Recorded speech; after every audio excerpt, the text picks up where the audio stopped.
Al informativo del mediodía por los canales del Sistema Nacional de Televisión. Con mucho gusto arrancamos. ¿Qué tal, Amalia? ¿Cómo estás? Bienvenida. Roberto, muy buenas tardes para vos y para todos los televidentes. La información urgente nos lleva hasta Palacio de Gobierno, reunión de ministros. Fernanda Chamorro trabaja en vivo. Fer, contigo.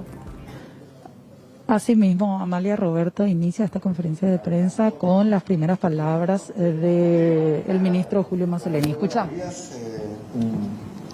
Placer poder dirigirnos a la ciudadanía a través de los compañeros de la prensa. Estoy hoy acompañado por la Comisión de Supervisión de los Fondos COVID, que trabaja con nosotros en el Ministerio de Salud Pública, el ministro Yucio y los demás integrantes que nos acompañan hoy. Hemos tenido una reunión en el día de la fecha con el señor presidente de la República a los efectos de poder informar las prioridades en el ámbito sanitario en el contexto de la pandemia COVID y también buscar articular aún mejor todos los procesos que nos lleven a la compra eficiente de los insumos que necesitamos en el ámbito de salud pública. Entonces estuvimos evaluando algunos de los insumos más críticos, también de todos los mecanismos de compra posibles, tanto los previstos en el ámbito de la ley de emergencia, así como también lo que tiene que ver particularmente con las agencias de cooperación. Como saben ustedes, cada uno de los distintos mecanismos de los que podemos hacer uso tienen ciertas ventajas en ese ámbito. Además de los procesos de compra habituales, estábamos contemplando también lo de agencias internacionales que tienen ciertas ventajas en un mercado que aún continúa distorsionado y con precios muy fluctuantes. Entre esas ventajas está el hecho de tener, por ejemplo, contratos abiertos, de tener proveedores certificados y precios muy competitivos, ¿verdad? Entonces, también la posibilidad de, en determinados casos, tener plazos bastante rápidos de poder hacer la provisión. Entonces, más o menos desde la perspectiva de salud pública es lo que yo puedo adelantarles de esa reunión. Le voy a pasar aquí la palabra al ministro Yucio para complementar esto. Gracias, ministro. En la misma línea fuimos invitados por el presidente y el ministro de Salud, y también estuvo con nosotros Pablo Seix, para ir generando herramientas de coordinación, porque hoy creemos que lo referente a aquellos llamados anteriores ya va pasando a una segunda etapa, y lo primero en este momento es, de acuerdo a el informe que nos estaba dando el ministro, es paliar necesidades urgentes, insumos que hoy se encuentran a nivel, nos informaba que hay insumos que se encuentran a nivel del mercado local, y también la posibilidad de, ante esa necesidad y carencia local, ver otras opciones, y entre ellas está precisamente la de optar por organismos internacionales de compra, que nos va a permitir acceder más fácilmente a precios accesibles, y por sobre todas las cosas, y que es algo que nos preocupa a todos, es la certificación de esos insumos, ¿verdad? Es básicamente lo que hoy hablamos, conversamos con todo el equipo de la comisión que hoy nos acompaña. De hecho, todo el día vamos a estar hoy en esa misma misión, para ver lo más rápido posible la adquisición de esos insumos que ya nos están haciendo falta. Así que, bueno, muchas gracias. Si tienen alguna pregunta, y si no, ya nos vamos. Gracias. Brevemente nomás, ¿cómo sería, digamos, el proceso en este caso de agilizar la compra de estos insumos, y en qué tiempo específicamente se podrían tener, digamos? ¿Y cómo van a estar acompañando el proceso también de la comisión? Bueno, el decreto de creación de la comisión ya establece los momentos en donde la comisión estaría tomando intervención. No obstante, lo que sí se puso hoy sobre el tapete es la necesidad, la urgencia de contar con ciertos insumos que hoy ya están en los medios de comunicación.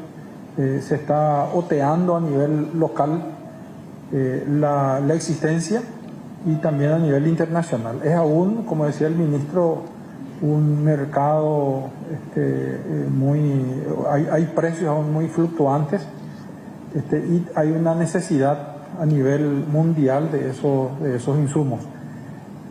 En particular, la comisión lo que va a hacer es ir acompañando ese proceso dentro del marco de transparencia.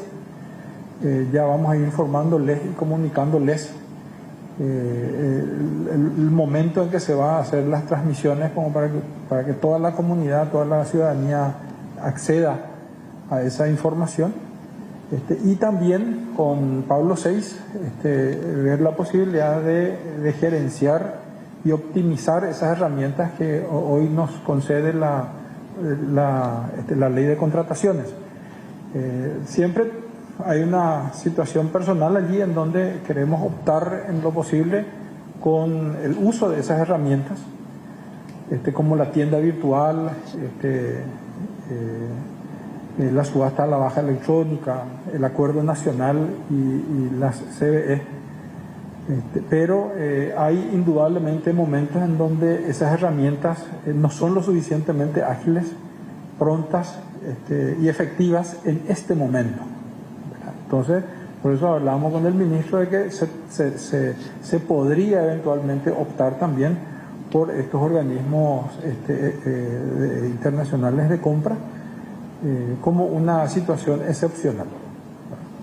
Ministro, el plazo perentorio, porque hablamos de una situación urgente, ¿puede ser específico, ministro, qué es lo urgente que hay que comprar? Se habla de 15 días para muestras nomás, y viendo lo que pasa ahora con el fallecido de 53 años, cuyas pruebas dependen incluso que Asunción y Central se vuelvan a cerrar, o en este caso por la... Sí, es muy importante definir que varios de los insumos tienen realidades hoy muy distintas, ¿verdad? Me gustaría empezar por eso para que la gente entienda también. Por ejemplo, hoy los parques sanitarios están absolutamente colmados de lo que tiene que ver con mascarillas y mascarillas quirúrgicas. Tanto es así que también es nuestra obligación hacer una compra inteligente. Hoy no nos conviene ir a comprar más mascarillas, podemos esperar y obtener un mejor precio. Sin embargo, existen otros artículos, como por ejemplo estos insumos, que no son los reactivos de laboratorio, sino como vemos los dispositivos que se utilizan para la toma de muestras, que tienen una altísima demanda internacional. Y justamente lo que planteaba el ministro Yucio, en el sentido de que hay que combinar estas estrategias de compra, porque por ejemplo lo que hay en el mercado es un volumen relativamente pequeño, pero necesario. Eso se puede comprar por las vías tradicionales, pero necesitamos explorar otros mercados internacionales con estas agencias internacionales, por ejemplo, que ya tienen contratos abiertos y que pueden ir proveernos. Y efectivamente, un cálculo aproximado en torno a los requerimientos que estamos teniendo diariamente de procesamiento de muestras es el que planteaste 2 semanas, y nosotros estamos recibiendo ya en este momento, incluso en el día de la fecha, estamos recibiendo unas 4.000 muestras y así sucesivamente de distintos proveedores,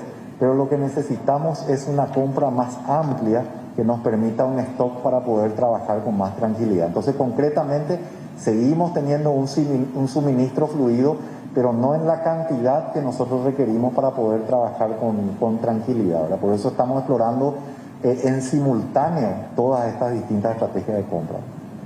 Asunción y Central. Sí, perdón, no volví todavía esa pregunta. Bueno, efectivamente, se hace un rastreo de todo el árbol de contactos de esta persona. Naturalmente, como ocurrió, por ejemplo, en la zona de Roque González, esto a veces pone mucho riesgo y se pueden dar un número importante de positivos. En este caso se ha hecho una labor muy importante con la Dirección de Vigilancia de la Salud. Afortunadamente, esta persona que lamentablemente falleció, tenemos reportes de que se conducía siempre dentro de su labor profesional con el uso de mascarilla y muchos cuidados. Entonces, en ese sentido hay cierta tranquilidad. Naturalmente, ayer se tomaron unas 70 muestras aproximadamente que se van a procesar en el día de la fecha y tomaremos las decisiones que sean pertinentes. No obstante, en una primera evaluación creemos que puede darse de una manera controlada. ¿Podríamos hablar de retroceder la fase 1? Siempre, en todo momento, estamos en la posibilidad de eso, ¿verdad? De retroceder o de no avanzar, de poner el freno de mano, como solemos decir, pero también incluso estamos valorando algunas regiones con una situación epidemiológica muy distinta y muy alentadora, que incluso podría adelantarse en el futuro. Recordemos como detalle que este decreto, el de esta fase 3, le da también la facultad al Ministerio de Salud para actuar un poco más rápido en ese sentido. Ministro, el intendente de San Roque reconoció, confesó que violó la cuarentena. Sí. En las últimas horas se habla también incluso de que Joaquín Roa, el ministro de Emergencia Nacional, entró en contacto con él. Ahora se entera que pudo haber. Sí, gracias por la pregunta. Sí, efectivamente lamentamos mucho, las autoridades somos los primeros que tenemos que dar el ejemplo, y cuando nos equivocamos tenemos que reconocerlo, ¿verdad? Creo además que es fundamental en esta etapa en que todos tenemos que aferrarnos a estas medidas sanitarias, que realmente lo hagamos y que lideremos con el ejemplo, ¿verdad? En ese sentido. En particular en lo que tiene que ver con el ministro Roa, él me planteó la situación que se dio. El doctor Guillermo Sequera en persona procedió a hacer la evaluación pertinente y bueno, tras evaluar en detalle, hilando muy fino cuál fue el tipo de interacción, entonces juzgó que no había necesidad de que la persona de que el ministro permanezca en cuarentena, dado que no hubo en ningún momento un relacionamiento sin protección, ¿verdad? Ministro, lo que tiene que ver con los niveles que tiene que alcanzar el Ministerio de Salud en cuanto a insumos, Sí. ¿cuántos se necesitan ahora mismo? ¿Cuántos equipos para toma de muestra? Eso por un lado. Y por otro, ¿hay alguna licitación ahora mismo en curso para adquirir estos test? Sí, bueno, teníamos incluso contratos abiertos, que las empresas que tenían los contratos adjudicados lamentablemente no pueden proveernos. Ese es un escenario muy común que tenemos con varios de los insumos. Y bueno, en ese sentido, eso es lo que plantea la imposibilidad del suministro. Estas empresas aluden que muchos de sus proveedores internacionales no lo pueden dar por la alta demanda que existe. Entonces, concretamente hemos acordado también una compra por vía de la excepción. El planteamiento sería aproximadamente para 3 meses, entre 150.000 y 200.000 de estos dispositivos para la toma de muestras para tener. En el interín nosotros tenemos algunos contratos abiertos que sí están siendo honrados, digamos, de manera gradual con suministros en cuotas, entre comillas. Entonces, pero necesitamos, como les planteaba al comienzo, algo que nos dé un stock más holgado para poder afrontar, sobre todo teniendo en cuenta que como se habrá percatado la ciudadanía, el promedio de las muestras procesadas ha aumentado sustancialmente en las últimas semanas. De la póliza, volver a insistir sobre eso, ¿cuándo se podría tener o acceder nuevamente a ese dinero que fue destinado a este cargamento fallido? Sí, el inicio de la ejecución de la póliza ya se dio. Como saben, la rescisión de contrato también, todos los aspectos documentales se formalizó, ya se contactó con la empresa aseguradora, o sea, todo lo que tiene que ver con la rescisión del contrato ya fue dada, y lo que tiene que ver con el inicio de la requisitoria, digamos, para la ejecución de la póliza también ya ¿No hay un tiempo estimado de momento para poder ir manejando ya? Sí, existen ciertos plazos, no los tengo en mente lamentablemente ahora, pero sí están cursando esos plazos. También se ha formulado un pedido de reconsideración que también va a ser abordado, pero está todo en curso. ¿Cuáles son los últimos avances o resultados del sumario que abrieron en el Ministerio de Salud? Porque si bien ya tenemos por parte de la Fiscalía imputación de los que participaron de lo que sería la parte del cargamento que fue rechazado, no se tiene resultado de quién facilitó eso, salieron nombres, incluso se lo mencionó a usted como que firmó un documento que habría habilitado el pago anticipado por este cargamento. ¿Qué resultados tenemos ahora en cuanto a este sumario de los funcionarios del Ministerio de Salud? Sí, bueno, los sumarios tienen que llevarse adelante en otros organismos del Estado, ¿verdad? Todo el proceso previo a eso de las personas sumariadas ya está en curso, la investigación también, y tenemos otros organismos que la propia Fiscalía que está trabajando con toda la asistencia de los funcionarios del Ministerio de Salud. ¿La situación del escano? ¿Lescano sigue como funcionario? ¿Cuál es la situación? ¿Quién estuvo como director en su momento? El señor Pablo Lescano presentó renuncia, no está ejerciendo ningún cargo en el Ministerio de Salud y está aguardando seguramente la sustanciación del sumario. ¿Usted no ha sido llamado aún? ¿Nadie no sabe de algunos otros miembros que hayan sido llamados? Los que están configurados inicialmente, no estoy al tanto de los llamados de la Fiscalía propiamente, sí de los sumariados parte del comité de evaluación, que cada uno, digamos, está aguardando para ver quién va a ser el juez designado en distintos, como decía, distintos organismos del Estado, como es lo que prevé la normativa. Dos preguntas, ministro. No sé si entendí mal o no entendí bien. El optar por el mecanismo de compra a través de organismos internacionales supone la eliminación de los procesos formales como concursos o licitaciones. No, bueno, ellos tienen sus propios procesos también para asegurar la transparencia y como decía, lo que vamos a hacer es complementar distintos métodos, ¿verdad? Los tradicionales, pues sobre todo para lo que tiene que ver con el mercado local y también estas agencias internacionales que nos dan la ventaja de poder acceder de manera rápida a otros mercados y sobre todo a contratos que ya están abiertos y con proveedores certificados, porque eso también es una gran ventaja de tener un proveedor certificado que nos asegura de antemano de la calidad de los insumos que van a ser adquiridos. Lo otro, ministro, ¿qué responde a esta crítica de supuesta incapacidad de ejecución, por ello muy baja ejecución del presupuesto destinado para su cartera en el marco de COVID-19? Bueno, es que evidentemente siempre hay cosas que pueden mejorarse, pero me gustaría dar un contexto a esto, como lo adelanté ayer en el informe de gestión. El escenario en el mes de marzo es muy distinto a esto, pero ahora quiero elaborar brevemente. A lo que me refiero es que en ese momento las compras que se daban a ciertos precios e incluso había ciertos medicamentos que lucían muy promisorios, ¿verdad? Y también no teníamos el inconveniente de esta compra por vía de la excepción número 36. Entonces, por ejemplo, después de determinado tiempo que ha pasado, la compra de ciertos medicamentos en una cierta cantidad hoy ya no es una buena idea porque la evidencia científica, por ejemplo en el caso de la hidroxicloroquina, es un poco más tenue de lo que era, entonces no le conviene al ministerio. Comprar una mascarilla a 3.500 en el mes de marzo era un buen precio, hoy no es un buen precio, entonces por eso hemos cancelado de hecho varios procesos de compra. También se ha dado, por ejemplo, que en virtud de esta rescisión de contrato, las empresas afectadas en mora y que probablemente podían ser adjudicadas en determinados procesos de compra que surgieron en paralelo, tampoco se puede proceder con eso. Y finalmente, otro argumento es que muchos de los insumos hoy los tenemos en stock suficiente y en ese momento no teníamos muchas cooperaciones, donaciones, etcétera, que hoy tenemos y que nos permiten tener un stock bastante importante en lo que tiene que ver, por ejemplo, con las mascarillas quirúrgicas, mascarillas médicas. Les decía hoy que incluso no estamos en condiciones, ahora tenemos que esperar un par de semanas, distribuir todo lo que tenemos para poder recibir lo que ya compramos.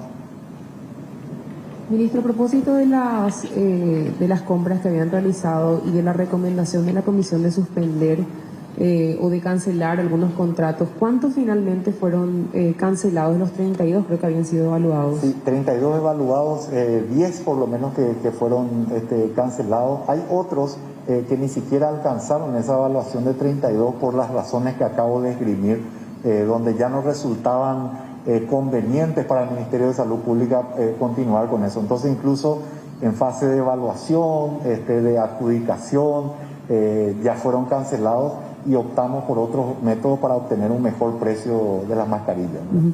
Y lo segundo, con respecto a los organismos internacionales con los que pretenden trabajar, ¿cuáles son esos organismos y por qué, o digamos, qué beneficios otorga la compra a través de esa medida, digamos? Sí, son agencias internacionales. Hemos utilizado, por ejemplo, la Organización Panamericana de la Salud, UNOPS, PNUD, etcétera. Son todo ese tipo de agencias. Consideraciones, muchas de ellas tienen cierto expertise en las compras de insumos, compran en escala, porque no compran solo para Paraguay, compran para muchos países, entonces permiten un precio mejorado. También tienen proveedores que son certificados, o sea, proveedores de altísima calidad, y esa compra en escala, como decía, nos permite precios mucho mejores y obtener también en un tamaño que a veces es muy difícil para los proveedores paraguayos. Le voy a dar un ejemplo concreto.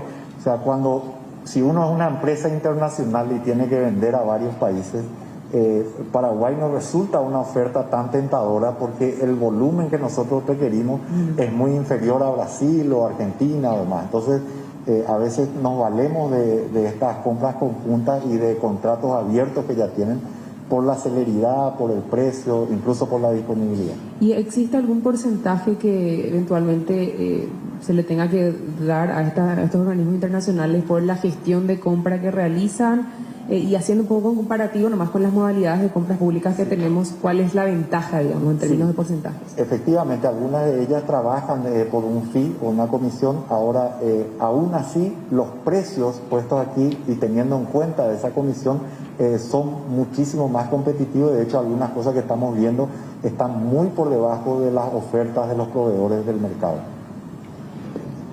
Sí, le agradezco entonces. Bueno, va a ser una última cosa. Que es de 4 millones de momento. Todo lo restante sería destinado exclusivamente para insumos. Tienen otros gastos ya planificados para tener en cuenta. Sería reacondicionamientos de hospitales. ¿En qué otros puntos se estarían utilizando? Sí, la ley de emergencia prevé varios objetos de gasto, digamos. Nosotros estamos orientando los equipos de protección individual, las metas están siendo reformuladas por la situación epidemiológica y también por el stock que tenemos de compras previas con créditos del Ministerio y también por donaciones. Pueden incluirse algunas cuestiones específicas de infraestructura asociadas a COVID. Tenemos también tema recursos humanos, tenemos equipos biomédicos, una serie de cosas que están contempladas. Muchas gracias. Bueno, aparte de la conferencia de prensa, el ministro Julio Mazzoleni, en conjunto con Armando Yucio y otros titulares también de carteras, entonces van a acudir a organismos internacionales, compañeros, para o por lo menos intentar paliar este total de insumos, de toma de muestra específicamente, que es lo que está haciendo falta. Lo decía el propio Mazzoleni, no hacen falta mascarillas de momento, pero sí es lo que tiene que ver con la toma de muestras. Hablamos de los hisopos, incluso también de aquellos, por así decirlo, hablando mal y pronto, los frasquitos en los que se vuelven a meter estos hisopos, y lo que tiene que ver con todo el resto del procesamiento de los resultados. Fernanda, gracias. De hecho, estábamos siendo muy atentos, habló de insumos críticos, textualmente el ministro Mazzoleni, y la posibilidad de seguir explorando el mercado, pero siempre contra reloj, Amalia. Yo creo que finalmente se va a recurrir otra vez al resorte de Taiwán. Sí. Todo apunta a eso. Sí, pareciera ser. Bueno, ¿está Juan? Vamos a repasar números con él. Juan, estamos contigo. ¿Cómo está la situación en este momento? ¿Cómo están? Buenas tardes para todos. Tenemos que decir que con estos 1.303 confirmados, la alarma se centra en este momento en la ciudad de Lambaré. ¿Por qué? Porque habría una red de contactos todavía con un resultado pendiente del tema de las pruebas del COVID-19. Ayer se tomaron 60 muestras solamente en el barrio, otras 30 muestras en el hospital distrital de Lambaré, en donde estuvo en contacto precisamente este paciente que terminó falleciendo este domingo. No se descarta volver a retroceder en cuanto a las fases. Escuchamos lo que decía más temprano el doctor Guillermo Sequera acerca de la situación de este paciente en particular. Muchísimo de lo que encontremos, de los resultados que salgan de este primer grupo de muestras que tomamos. Importante destacar que la persona, por más que trabajaba en diferentes lugares, ¿verdad?, por el tipo de trabajo que tenía, usaba mínimamente el tapaboca y este tipo de cosas, lo cual hace de que si él era contagiador, si contagió a poca gente, ¿verdad? Es un poco lo que esperamos, y yo creo que esta noche, mañana, vamos a tener los primeros resultados de esta gran toma de muestras y nos va a ir orientando un poco para ver la dimensión de este problema. Si él, como nos comentaban, usaba tapabocas en ese tipo de trabajo, es poco probable que haya diseminado mucho la enfermedad. Pero sí hay que ver un poco cómo esto se diseminó en el entorno familiar, en su taller, en sus compañeros de trabajo, en el grupo de personas, en su núcleo, digamos, el grupo de personas donde él no utiliza tapabocas. Bueno, una vez que los resultados de este paciente de la red de contactos estén listos, se va en primer lugar dimensionar el problema y por otro lado tomar las medidas necesarias. Mucha gente se preguntaba cómo es posible aislar a una ciudad como Lambaré, que está muy interconectada con toda la zona central. El aislamiento o el tema de retroceso en las fases se daría a nivel de Asunción y toda el área metropolitana. Nosotros también estamos pendientes de estos resultados. A partir de ahí vemos, como dije antes, la dimensión del problema. Y es difícil hablar de un cierre de Lambaré, ¿verdad? No es lo mismo cerrar Lambaré que cerrar San Roque. San Roque es un pueblo de 10.000, 12.000 habitantes que está sobre una ruta que no está rodeado directamente de otras zonas urbanas. O sea, hay un área rural para ir a otro, antes de ir a otro municipio. Entonces es fácil cerrar un pueblo así, una ciudad. No es lo mismo cerrar una ciudad que está integrada a otros conos, a todo el cono urbano, ¿verdad? Todo el área metropolitana. Entonces tenemos que hablar de un todo, ¿verdad? Porque eso fue uno de los problemas de Santiago de Chile. En Santiago de Chile empezaron a cerrar comunas, ¿verdad? A distritos alrededor de Santiago de Chile y no lo cerraron como todo Gran Santiago. Y creemos nosotros que, bueno, aprendiendo un poco de las cosas que fallan, no deberíamos hacer eso. Si hay que cerrar Lambaré, no cerremos Lambaré. Bueno, día clave para todo el departamento central, también para la capital del país, para decidir qué medidas se van a estar tomando. Muy importante, Amalia, Roberto y también Rolando, el tema de la protección. Si la gente que estuvo en contacto con este fallecido usó en todo momento tapabocas, se lavó las manos, el riesgo es bajísimo en este momento, pero todo vamos a saber con los resultados finales de esta serie de testeos. En este momento hay una empresa que se encuentra en situación de cuarentena porque una funcionaria, una empresa de salud, una funcionaria de esta empresa tuvo contacto con este paciente que finalmente terminó falleciendo. Bueno, Juan, ahora recibimos a Rolando, Rodi y Amalia. De hecho, el ministro Mazzoleni hacía alusión a la posibilidad de desabastecimiento. Hola, Rolando, ¿qué tal? Bienvenido. ¿Qué tal, Roberto? Hola, Amalia. Retomando lo que decía el ministro de Salud, de que actualmente están utilizando algunos contratos abiertos, pero ese contrato abierto sería uno específicamente. Y queremos compartir un documento que el 3 de junio la doctora Carolina Aquino remitía al viceministro de Salud, en este caso Julio Rolón, donde hablaba del desabastecimiento de medios de transporte viral que es proveído por esta empresa GT Scientific y que, de acuerdo a lo que menciona en este escrito, la empresa tenía pendiente la entrega de 9.455 unidades. Eso es lo que faltaba por entregar esta empresa, 9.455 unidades, y esto solamente iba a servir para 9 días, le informa la directora del Laboratorio Central al viceministro de Salud. Y también le cuenta que la orden de compra para estos 9.000 se emitió el 20 de marzo del 2020. En este escrito, la doctora Aquino resalta que con la cantidad emitida en esa orden de compra ya se ejecuta el 100% del contrato que tenía con esta empresa.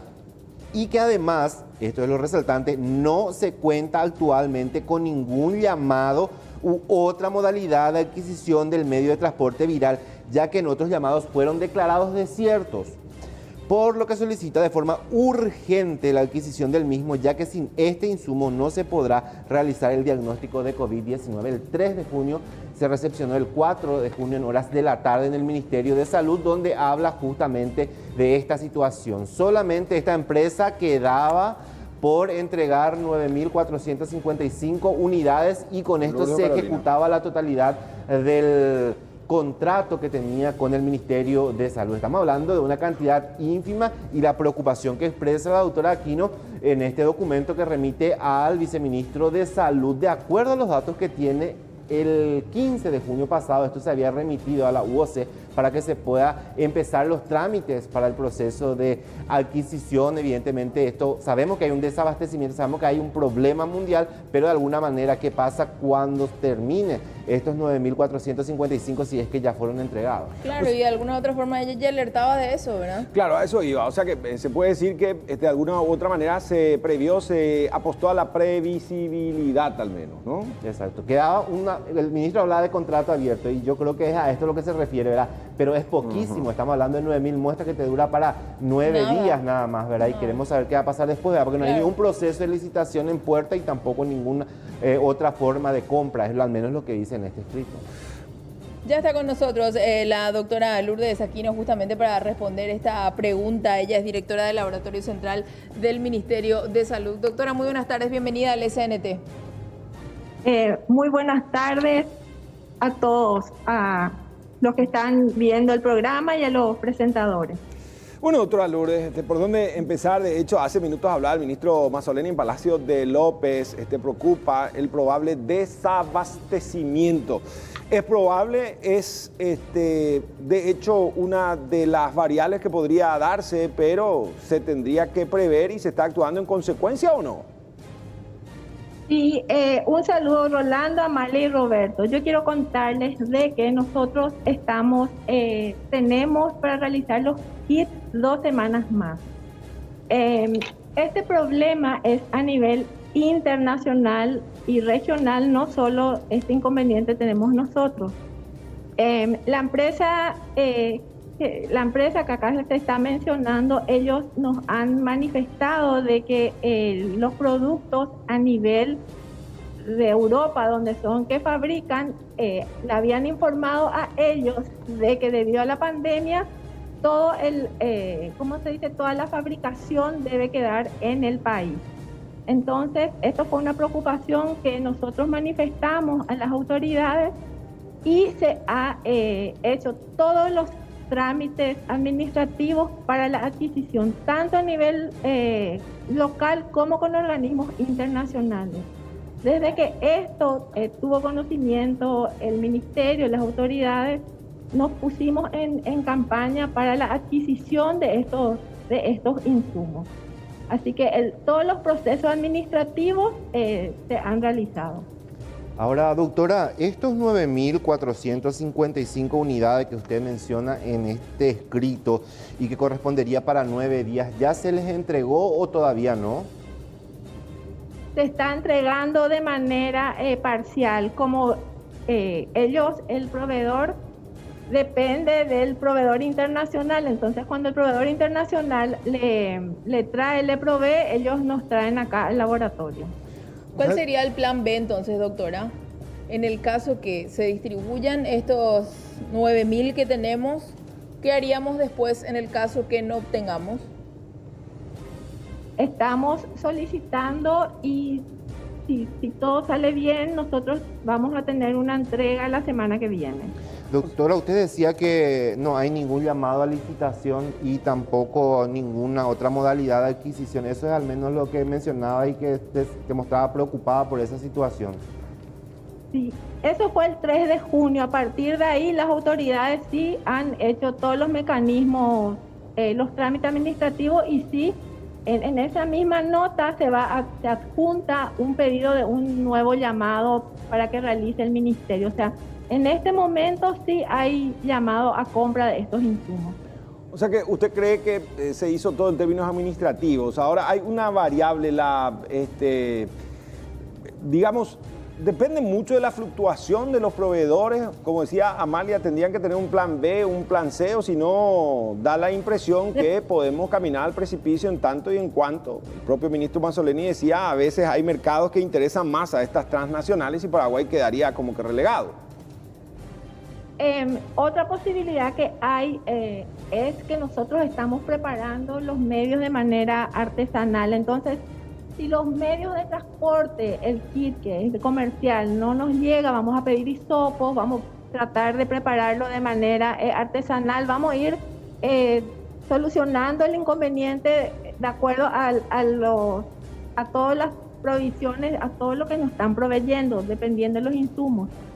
Pero yo tengo la esperanza de que la semana que viene esto se solucione porque se está hablando tanto a nivel nacional como internacional y los proveedores nos dijeron de que ellos van a tener estos hisopos y medios de transporte la semana que viene. Doctora, ¿usted cree que para el viernes 26 tendríamos esos insumos que necesitamos o no? Y sí, o sea, dependemos de terceros, pero yo creo que sí. Yo creo que sí que va a ser factible. Doctora, lo que actualmente queda pendiente... Porque nosotros estamos comunicándonos con los proveedores locales como también con proveedores internacionales. Entonces, la promesa está. Doctora, ahora en este momento lo único que queda por entregar son estas 9.000 unidades, lo que queda por cumplir, por decirlo así, de esta empresa que tiene un contrato con el Ministerio de Salud. Después no hay ningún otro contrato, por lo menos vigente actualmente, ¿verdad? O sea que esos 9.000 es lo que van a usar momentáneamente hasta que se pueda ejecutar una nueva licitación o se pueda ver la vía de adquirir lo que ustedes están necesitando, ¿verdad? Te cuento que el pedido que nosotros hicimos, que enviamos a las autoridades, eso está para la compra. O sea, ellos ya están generando, no sé si es compra una CBE, una licitación, pero ellos ya están viendo la manera que esto se pueda comprar. O sea, esto ya desde el 3 de junio, cuando nosotros enviamos, el ministerio ya tiene una nueva manera para adquirir esto. Aparte de los 9.000 pendientes, ¿no? Sí, aparte de los 9.000. Bueno, por un lado están los proveedores internacionales. Usted decía que dependemos de terceros. Los nacionales y probablemente después se apueste a la artesanía, algo más nuestro, autóctono a nivel local, ¿no? Sí, sí, así es. O sea, ellos nos proveen los hisopos y nosotros hacemos un medio de transporte viral casero. Eso le iba a preguntar, doctora, con respecto a la efectividad, al porcentaje de efectividad de eso que se pueda llegar a hacer bien casero, teniendo en cuenta que justamente el ministro hablaba de eso, que no descarta la posibilidad de recurrir, de hecho que se hizo también con el tema de los respiradores, ¿verdad? Pero la efectividad también es lo que preocupa, teniendo en cuenta que muchas veces hay esos casos en los cuales primero da positivo, después da negativo, no sabemos si es precisamente por el paciente o tiene algo que ver con los materiales que se utilizan, ¿verdad? No, te cuento que eso ya fue sometido a control de calidad y aparte esto no es que solamente se realiza acá en el país, sino que también en otros países.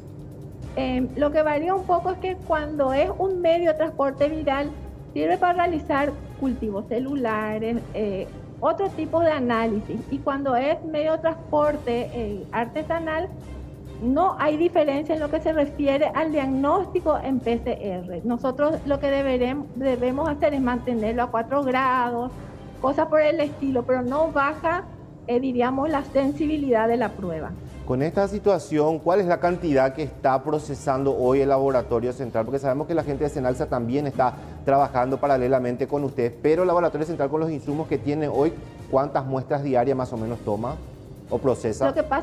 Lo que pasa es que el insumo es en general, o sea, si hay 1000 insumos, eso se le hace a todos los pacientes independientemente si la prueba se realiza en el laboratorio central o si se realiza en Senaxa, en el IX o en otros laboratorios del ministerio.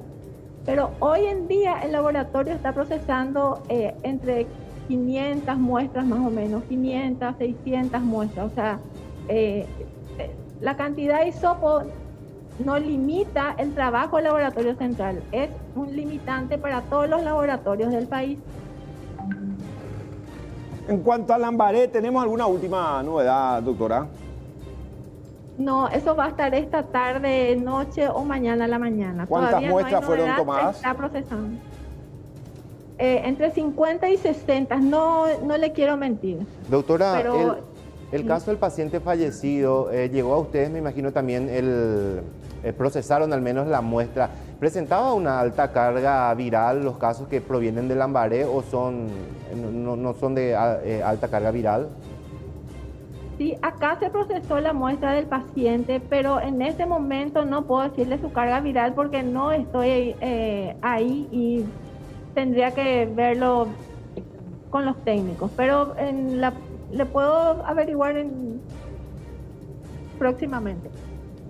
¿Me repite, por favor, doctora, la hora en que vamos a manejar esos resultados públicamente?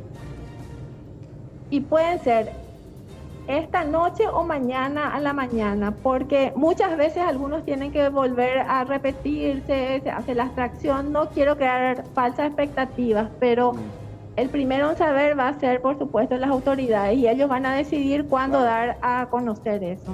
Doctora, independientemente nuevamente al tema del Lambaré, ¿detectaron más casos con alta carga viral? Porque se había hablado en un momento dado de 3 pacientes con una alta carga viral. ¿En estos últimos días aparecieron más casos? Yo le cuento que eso se suele ver más en los albergues que diríamos en la calle. Acá lo que de lo que es la costanera, caminera, pero en los albergues uno tiene CT muy variados, tiene alto, medio y bajo. No siempre se encuentra CT o bajo o alto en los albergues. Hay de todo, o sea, se encuentra bajo y también alto. Doctora, por último, volviendo al tema de los test, ¿qué cantidad de insumos hoy tenés a disposición para los test? O sea, nosotros lo que viene a ser medio transporte viral tenemos para 15 días, igual que el kit de extracción, pero lo que son reactivos, lo que son enzimas, eso tenemos bastante, como para 2-3 meses. Perfecto, doctora. Muchísimas gracias por su tiempo y por aclarar estas dudas. Muy amable. Dale, doctora. Para lo que quieran, a disposición. Muy amable, Lourdes Aquino, que también se tomó el tiempo, metió en paréntesis todo cuanto viene haciendo. Preocupante lo de Lambaré, Rolando, 50, 60 muestras que quedarían a disposición de las autoridades recién en el transcurso de esta tarde-noche, ¿no? Claro, igualmente quiero resaltar nuevamente el tema de los test. Si ya se emitió la última orden de compra para lo que queda del contrato con esta empresa, el 20 de marzo, ¿verdad? Imagínense usted, el 15 de junio recién se remitió nuevamente a la UOC para que pueda empezar el proceso para buscar la compra. Es mucho tiempo, igualmente, hablando de trámites. O sea, que pidieron el 3 de junio, pero recién el 15 tomó se envió, sí. Y prácticamente 3 meses. Y el tema ahora, pandemia, lo nuevo que dice es que si por ahí la dificultad persiste, se va a tener que volver, se va a recurrir a la forma artesanal. Claro, porque ellos quieren hacer valer la variable de el mercado internacional, que acá a nivel nacional también se depende obviamente de esos proveedores y que de última estaría el plan C, lo artesanal. Entonces muchos dirán, va, es una idea point hoy, un primer momento así, ¿verdad? Pero bueno, no es fácil, por lo menos podemos decir con propiedad que sobran unos 10 días todavía de respiro, ¿no? Exacto. Virtualmente. Y sí, 9.000 y se agota ese y si no se consigue eventualmente. Hay que estar pendiente también del proceso, ¿verdad? El ministro hablaba vía excepción, ¿verdad? El contrato abierto era que mencionamos y bueno, vamos a ver cómo sigue esto porque esto sí es preocupante si nos quedamos sin muestras para hacer, ¿verdad? Sobre todo por el nivel que veníamos manejando ya, ¿verdad? El universo de 1000 para arriba, claro, claro. Porque perder la pisada, perder las huellas al COVID, eso como bien decís, significaría una verdadera catástrofe. Dale, Rolando, como siempre, muy buen trabajo. ¿Sí? Avanzamos con la información, en este caso vamos a hablar de la comunidad de San Roque González, que ustedes saben, ellos volvieron nuevamente a la fase 2. ¿Qué es lo que pasa ahora? El intendente se sinceró y dijo que violó la cuarentena. Su esposa dio positivo al COVID. Óscar Alfonso, intendente de la ciudad de Roque González, violó la cuarentena obligatoria que debía cumplir tras la confirmación por parte de Salud Pública de que su esposa es COVID positivo. A sabiendas de esta situación, la máxima autoridad comunal participó en la entrega de víveres, en compañía de autoridades de la Secretaría de Emergencia Nacional. El fiscal investiga el caso. Cuando él cumpla su cuarentena obligatoria con las condiciones en que debe cumplirse, ¿verdad? Completamente aislado. Pero con condiciones de comodidad y esté en condiciones de que y no represente riesgo para los demás, va a tener que ejercer su defensa en la fiscalía o cualquier institución pública donde sea convocado para ejercer su defensa. El propio jefe comunal admitió que estuvo en la entrega de kits y señaló que duda del resultado de la prueba que le practicaron a su esposa.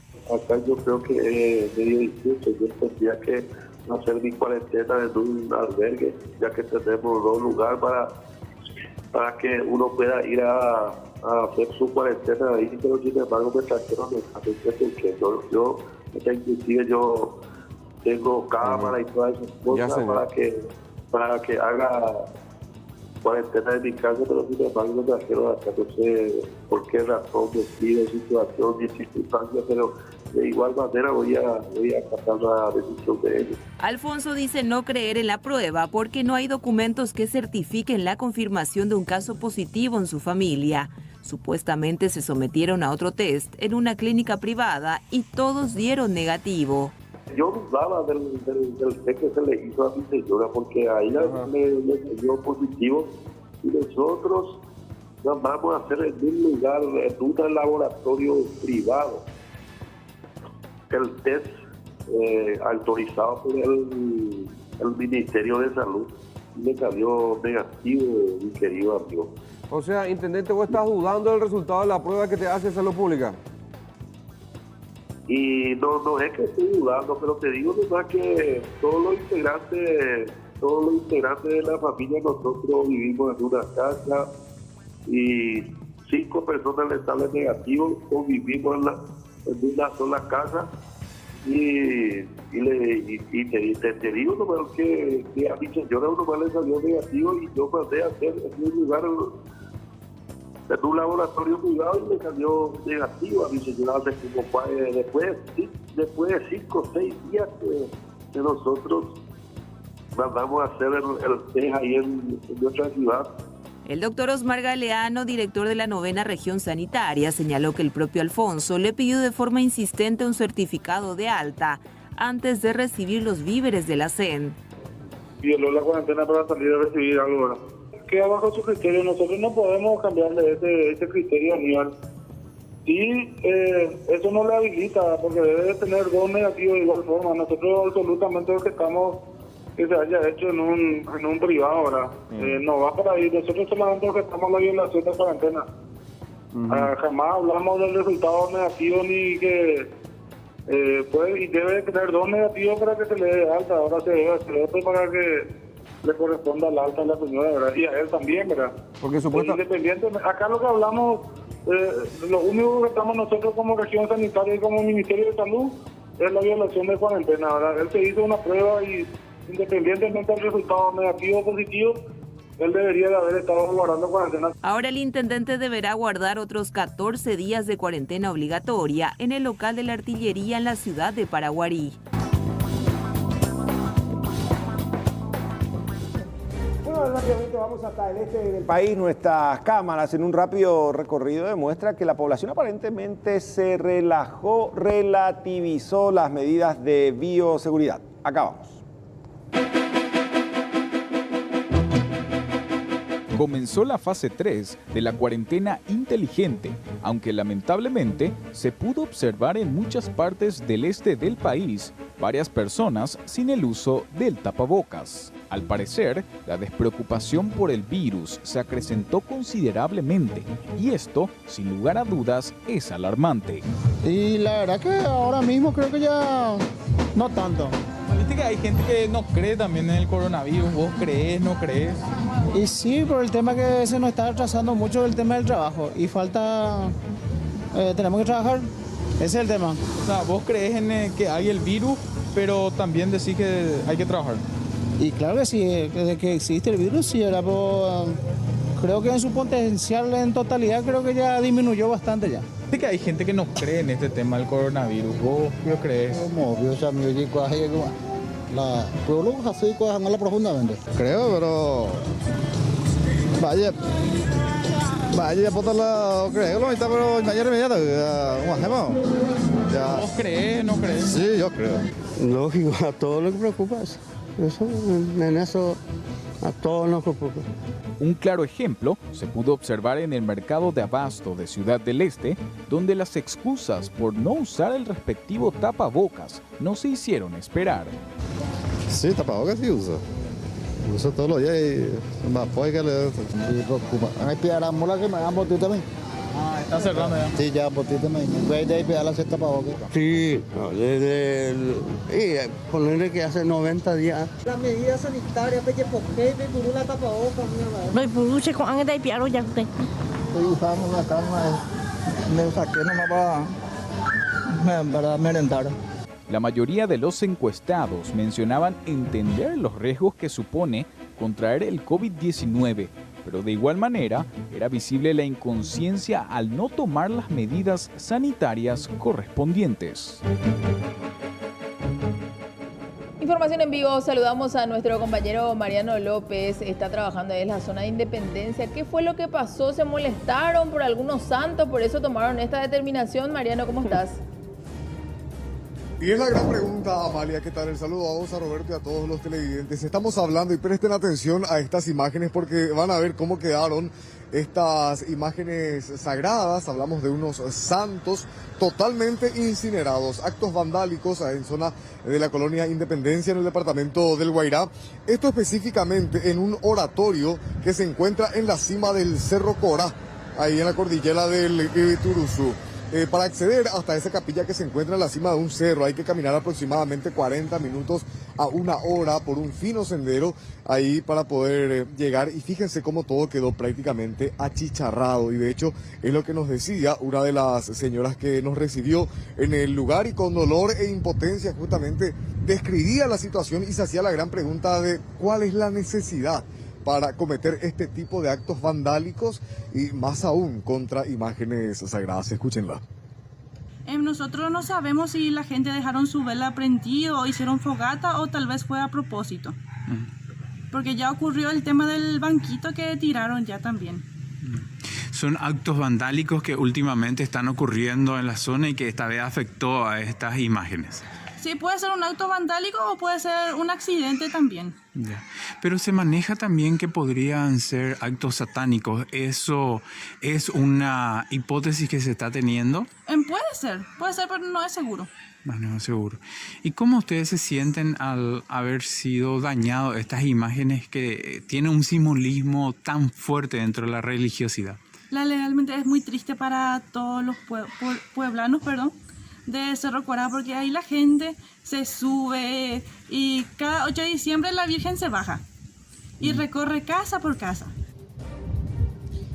Ahí escuchaban a una de las pobladoras dando algunos detalles, y las imágenes son las que definitivamente impactan a Amalia, Roberto y televidentes. Fíjense que se está viendo la forma de llegar a los que serían responsables de ser esto accidental o intencional a partir de testimonios de vecinos, de pobladores que hayan visto a personas justamente acercarse a ese oratorio erigido en honor a la Virgen de Caacupé. En el departamento del Guairá se estarían registrando otros episodios con las mismas características de destrucción a templos y también a imágenes, compañeros, y hasta ahora no se sabe quién o quiénes estarían tras estas acciones. Bastante extraño. Sí, sacrílegos, ¿no? Sí, sí. Bueno, gracias. Hasta otro momento, Mariano. Ya está con nosotros Natanael Cáceres. Padre e hijo fueron rematados a cuchillazos en Tacumbú. Ni el forense pudo precisar la cantidad de estocadas, ¿no? ¿Cuál fue el pecado? Es la pregunta. ¿Sí? Nata, ¿cómo estás? ¿Qué tal, Amalia? ¿Qué tal, Roberto? El saludo también para todos los televidentes. Y estamos hablando del señor Vicente y Juan Agüero. Padre e hijo fueron asesinados durante la madrugada ya en la penitenciaría de Tacumbú. Con estocadas, presuntamente ya arma blanca. Se maneja la información de que pudieron haber sido varias personas los que asesinaron al padre y también a su hijo. Hoy a las 6 de la mañana se produjo el hallazgo ya del cuerpo sin vida de ambos y finalmente se llevó a cabo el levantamiento y la inspección de ambos cuerpos. Sus familiares lamentaron lo ocurrido, señalaron que ambos no pertenecen a ningún grupo criminal dentro de la penitenciaría y que inclusive anoche estaban hablando con sus familiares de manera tranquila. Escuchemos lo que decía una de las hermanas de las víctimas. Y él no tiene ningún contrario acá, ya es un adulto prácticamente, no sabemos cómo pasó. Ahora ellos van a informar, dijo. ¿Por qué motivo? Padre e hijo son, sí. ¿Por qué motivo estaba tu hermano aquí, señora? ¿Por qué lo recluyeron aquí? ¿Por qué estaba preso? Por robo. ¿El hijo también? O sea, el hijo por tráfico. ¿Hace cuánto que están ellos acá? Mi hermano hace 2 años. ¿Y su hijo? Su hijo ya 5 años ya. Pero ellos nunca tuvieron problemas con nadie. ¿De dónde son? ¿Oriundos de dónde? Acá de Sajonia, ahí vamos a irnos después ahí. A lo mejor. No forman parte de ningún grupo acá. No forman parte de ningún grupo ellos. ¿No tuvieron ningún tipo de amenaza? No, nunca tuvieron problemas. ¿Ustedes cuándo hablaron con ellos la última vez? Ayer anoche yo hablé con él. ¿Anoche? ¿Qué te dijo anoche? Solo me dijo que si venía para traer el azúcar, porque él es diabético, pues. Y me tentó y me dijo, tráeme azúcar mañana. Bueno, le dije nomás yo. Creo que pata, mano, y por ambas hermanas, me dijo. Eso fue lo único. ¿Estaba preocupado? No me dijo nada. Nada no me dijo. No. Nada de eso. No. ¿Le sorprende entonces la situación? No. ¿De la forma en la que se dio también? No sabemos. A mí me sorprende. Que me llamaron y que me dijeron que se le mató a los dos en su cucha prácticamente, porque es así un cuadradito. Bueno, es lo que decía los familiares entonces de la víctima. Reitero, el médico forense realizó una inspección dentro de la penitenciaría de Tacumbú y señaló que el cuerpo iba a ser trasladado ya hasta la morgue judicial para poder realizar una verificación más minuciosa, porque ni siquiera se podía contabilizar cuántas estocadas recibió este cuerpo y decía, son demasiadas, así que vamos a ir a hacer una pericia mucho más minuciosa en la morgue judicial. Realmente, Nata, ¿hubo algún antecedente, de repente alguna denuncia que ellos hayan hecho por amenaza? Ninguna denuncia. Le consultábamos a sus familiares y decía, ayer estuve hablando con el señor Vicente Agüero, que es el padre en este caso, y le pidió a su hermana que le lleve azúcar porque él mismo vendía azúcar dentro de la penitenciaría de Tacumbú. No era para su consumo porque es diabético, decía, pero le dijo que le esperaba hoy para esta jornada, esperaba su producto y nada más que eso. Ninguna amenaza, ningún antecedente de violencia anterior a este. Y lo peor, Amalia, que hay códigos en el penal, en los reclusorios, la ley del silencio, nadie vio nada, sin testigos, independientemente de que probablemente se sepa incluso el trasfondo. Y los agentes penitenciarios, que no siempre dan abasto, a veces también se presentan como cómplices, o sea que verdaderamente, aparte de todo cuanto significa el encierro para un ciudadano que tiene viene con cuentas pendientes ante la justicia, se puede dar un final trágico de esta naturaleza. Sumado a toda esta situación también psicológica que están atravesando a consecuencia de la pandemia. Gracias, Nata, por estos datos. A ustedes. Chao, avanzamos con la información y vamos a hablar de este hecho de inseguridad que se daba en la zona de Lomapután. Las imágenes son realmente impresionantes. ¿Por qué? Porque nos muestran una vez más que los delincuentes no tienen piedad. De hecho, que por eso ya recurren a este tipo de situaciones. En este caso, la víctima, una mujer y su pequeña de tan solo 3 años.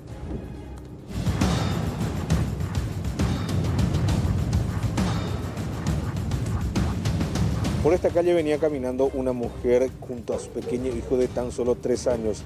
2 motochorros llegaron, le apuntaron en la cabeza a su hijo y le robaron el celular. Yo no le deseo absolutamente a nadie lo que yo pasé, porque a mí realmente el teléfono no me interesa, porque era mi nene, mi bebé. Imagínate si por reacción así mala que yo haya tenido le disparaban a mi bebé a la cabeza, porque a la cabeza le apuntaron. Sí, así es. Para mí, mi bebé por suerte no, porque es muy inocente todavía. Él solamente recuerda que yo caí al piso y esas 2 personas que vinieron acá, o sea, me trajeron acá, le alzaron un poco, porque imagínate, yo ni fuerza por mi hijo tenía. Me asistieron y me ayudaron y vinieron hasta acá para traerme. Y luego volvieron, yo ya estaba en la comisaría cuando eso, volvieron a traerme el video del circuito cerrado que facilitó el vecino.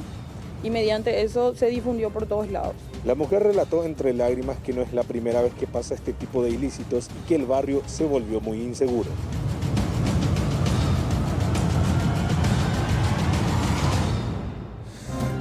Bueno, vayamos a otro hecho de sangre, esta vez en Ipané, aparente parricidio. Yudico Lexa con los detalles. ¿Qué es lo que pasó exactamente? ¿Cuál sería el trasfondo? Buenas tardes. Buenas tardes, Roberto, Amalia de la audiencia. Es lo que se investiga. Hay que ver, porque hay muchos cabos sueltos en lo que tiene que ver con las versiones que se contraponen. Estaba presente la madre, así como también la hija. Aparentemente se dio allí una riña, pero accedimos a las versiones de ambas. Una dice que supuestamente estaba en el baño, se estaba bañando y cuando salió ya se deparó con la escena del crimen. Sin embargo, la madre menciona que supuestamente se dio una pelea con su pareja sentimental a causa de la ingesta de bebidas alcohólicas y que ella fue acuchillada en la pierna. Ella fue asistida, pero después cuando regresó a su domicilio, su marido ya estaba muerto, casi responsabilizando a su hija del hecho. ¿Quién mató a este hombre de 48 años en Ipané? La pregunta. Todo se dio después de una pelea familiar a causa, por una parte, de la ingesta de bebidas alcohólicas y por otra parte también, de acuerdo a la información que manejan los investigadores, sería porque esta joven de 21 años, detenida por el momento hija del fallecido, sería pareja sentimental del motoasaltante que cayó ayer en Moracueluque. Esto se dio a conocer mediante un video grabado por testigos y esto habría desencadenado la pelea porque su padre supuestamente le recriminó del por qué ella es pareja sentimental de un delincuente. Quiero compartir primeramente con ustedes la versión dada por esta joven de 21 años de nombre Karen, quien está detenida actualmente por ser una de las sospechosas de la muerte de su propio padre. Yo no puedo decir nada porque cuando yo fui a la comisaría ya vine a encontrarla así. ¿Cómo le encontraste? Estaba en la cama tirado. Todo. ¿Y tu mamá, cierto que tiene también un... Tenía una herida también. Ellos siempre fueron así. Siempre se peleaban, toma. Siempre. ¿Ya hay denuncias de la pelea de ellos, Karen? Sí, pero la conocen todas ya luego, pero... Porque así fue la versión que vos sos pareja de este asaltante que la agarraron ayer en... Supuestamente asaltante. Supuesto asalto era. ¿Pero sería tu pareja él? Mi pareja él.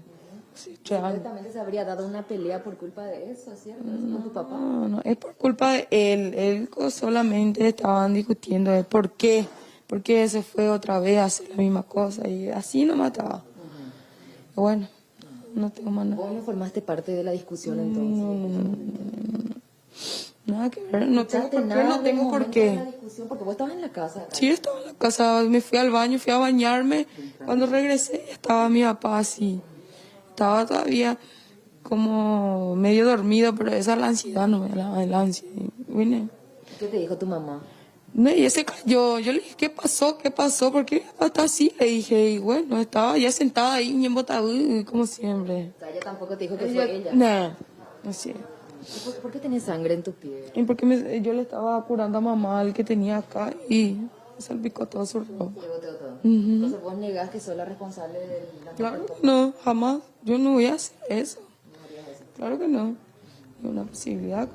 Bueno, César Daniel Campuzano García, de 48 años, es la víctima fatal. Esa chica que estaba hablando es su hija, una de las sospechosas de su asesinato. Por otra parte, también hablamos con la señora Francisca Medina, quien sería su pareja sentimental, con quien también se peleó minutos antes de su muerte. Vamos a compartir con ustedes lo que decía también, la versión que ella da sobre cómo supuestamente se dieron los hechos.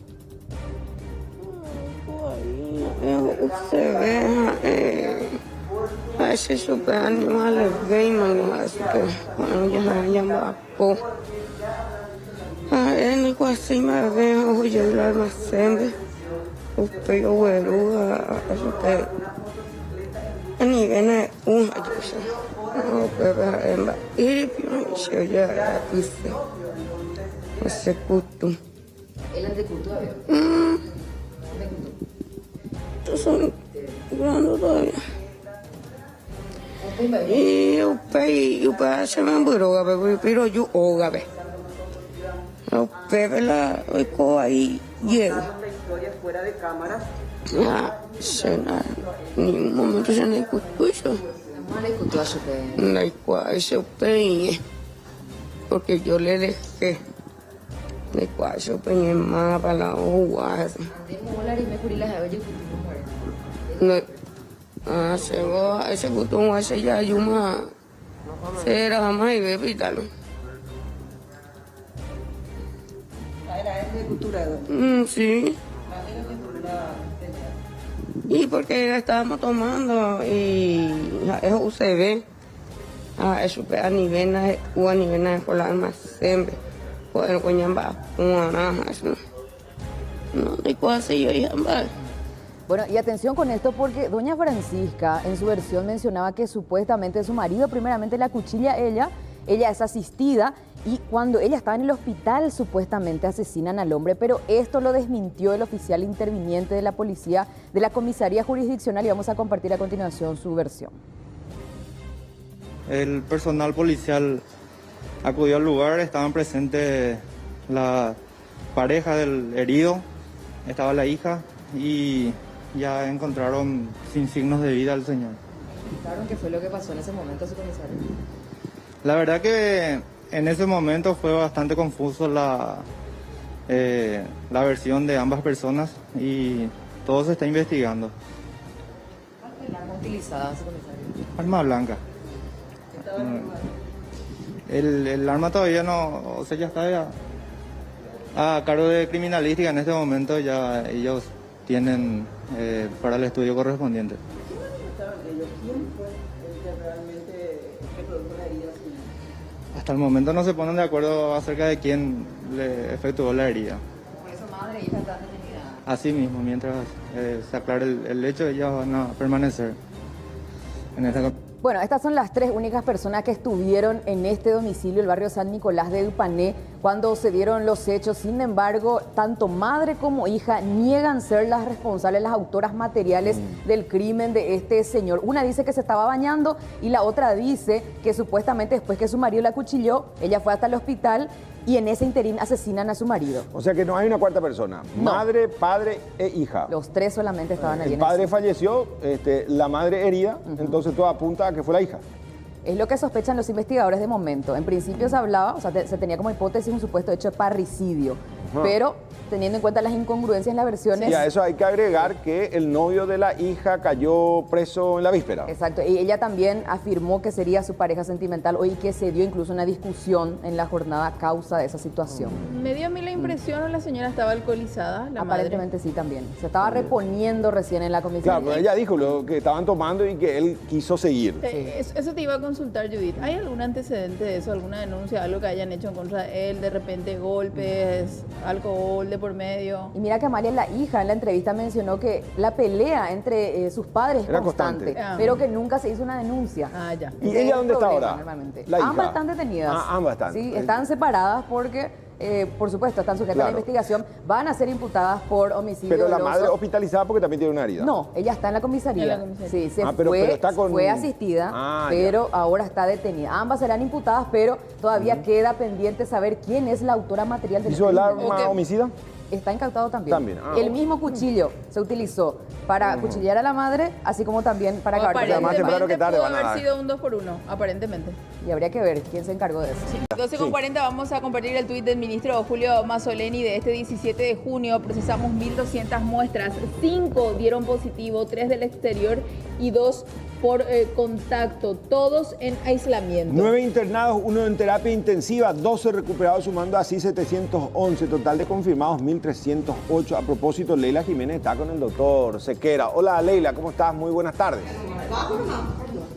¿Qué tal, Roberto? Amalia, muy buenas tardes. Y bueno, ya estamos en compañía del doctor Guillermo Sequera, director del área de vigilancia de la salud, para que nos comente un poco acerca de esta situación, porque posiblemente podríamos retroceder en las fases de acuerdo a lo que se da en el Departamento Central, doctor. Sí, la verdad que todo el país puede ir retrocediendo. Eso sí, desde la fase 1 tenemos clarísimo, ¿verdad? Todo depende de cómo va evolucionando la epidemia. Yo creo que hoy están acá por los comentarios que hice esta mañana en la prensa cuando me preguntaban por la situación de Lambaré, ¿verdad? En Lambaré tenemos un caso, ya tuvimos varios casos en Lambaré, no es el primero, pero este caso sin nexo que tuvimos este fin de semana abre un árbol de contactos bastante importante, ¿verdad? Que estamos estudiando, ayer se tomaron más de 70 muestras y estamos evaluando. Probablemente entre el día de hoy y mañana vamos a empezar a recibir los resultados de lo que se tomó ayer y de acuerdo a eso vamos a ver la dimensión de esto, ¿sí? No hay ninguna decisión, nada al respecto. Estamos hablando solamente de un caso sin nexo con un árbol bastante grande de contacto. Pero no quiero tampoco con esto tranquilizar ni alertar, sino seguir las recomendaciones de la fase 4, de la fase 3, que es la que estamos transitando, ¿verdad? No entrar en desesperación absoluta. Tenemos un caso sin nexo que se está siendo estudiado, que fue el que falleció, ¿verdad? Respetemos también a la familia. Me llegaron muchos mensajes de las personas que están amedrentando a la familiar de este caso, ¿verdad? Ayudémosle a esta familia para pasar este momento duro, este momento difícil. Ayudémosle que la cuarentena de ellos sea lo más llevadera posible y aprendamos a convivir en este modo COVID de vivir donde vamos a tener casos de nuestra comunidad. Pero si nosotros tomamos las medidas de protección, si estamos usando el tapabocas, si cuando nos vamos a trabajar tenemos el tapabocas puesto, más si estamos con personas que no conocemos, si nos lavamos las manos, aunque haya un caso, vamos a tener 1 o 2 más nomás, no 60, 70. Porque ahí la persona, no solo la persona que no se cuida es culpable, la comunidad es culpable cuando lo que pasó en San Roque. No es cosa de una persona nomás que no se cuidó, es una comunidad que no se cuidó. Eso es lo que tenemos que evitar en las ciudades, cuando más grande es la ciudad, esto es cada vez más complejo, ¿verdad? Este señor aparentemente ya tenía la enfermedad. ¿Se tiene ya algún lugar donde se sospecha que él adquirió la enfermedad? ¿Sigue siendo sin nexo? ¿No hay...? Sigue siendo sin nexo, estamos estudiando, va a ser difícil identificar dónde adquirió él la enfermedad, pero bueno, Aparentemente lleva una semana probablemente, una semana antes de su ingreso probablemente haya empezado a tener algún tipo de síntomas. Y lo bueno que él usaba tapabocas cuando visitaba los lugares de donde trabajaba, entonces creemos que la dispersión...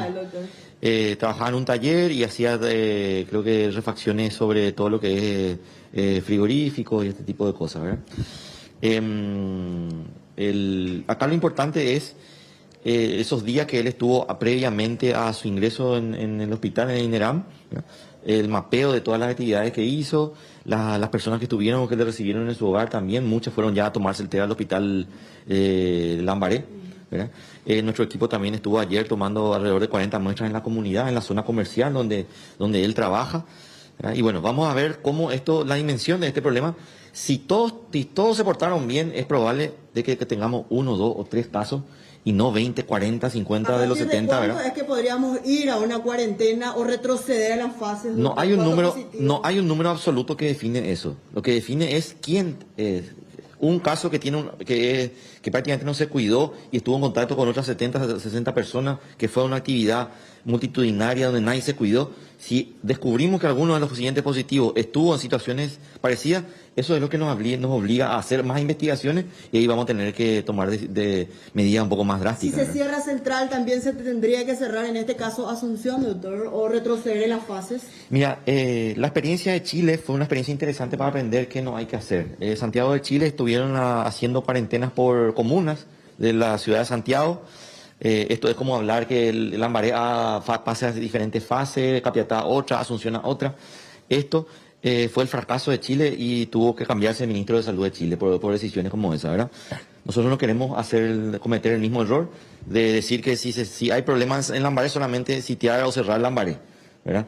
Acá tenemos que pensar de manera mucho más amplia. Es más fácil si hablamos de San Roque, un pueblo que está en plena ruta 1, tiene 12.000 habitantes, hay área rural entre ese y el siguiente municipio, entonces es más fácil aislar un municipio.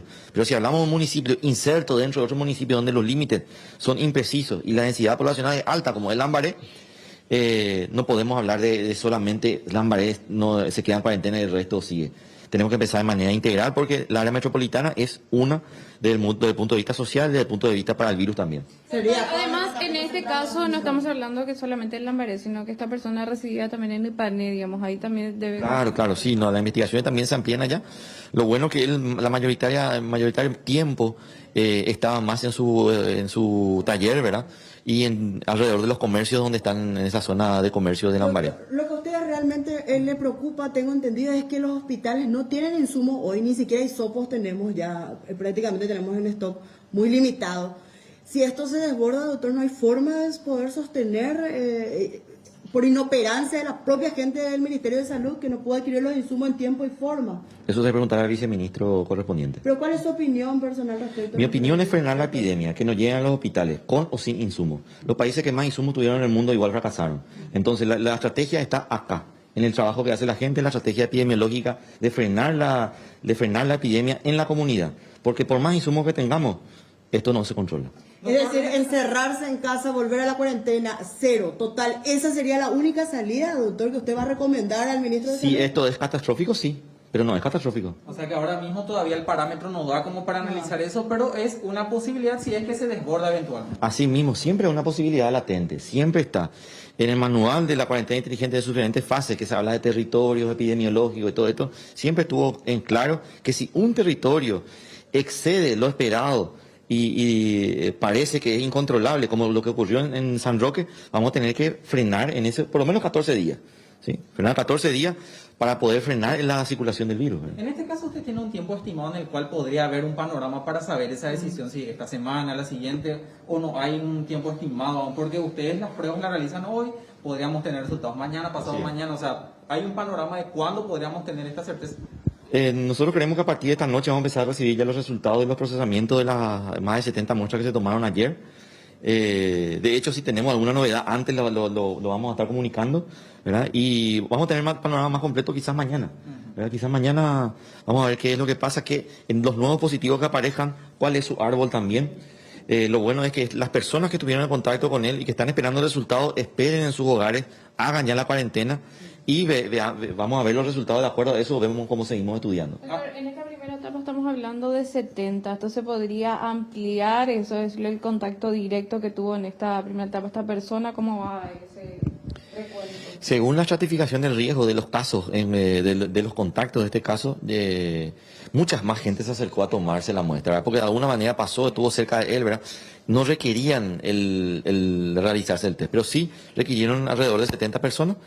Y de acuerdo a lo que sale en ese resultado, si de esas 70 salen 2 o 3, ¿verdad? Es algo controlable. Ahora, si de los 70 salen 70 positivos, es otra historia y vamos a analizar. Si salen 50, si salen 20. Es mucho. Vamos a analizar ahí, ¿verdad? Porque depende otra vez de quién. Otra cosa, una persona que no salió de su casa, que estuvo siempre, que es su compañero del entorno ahí directo. Pero otra cosa si es otra persona que estuvo, que trabaja igual que él, que sale a hacer visitas en los hogares, eso es más delicado, ¿verdad?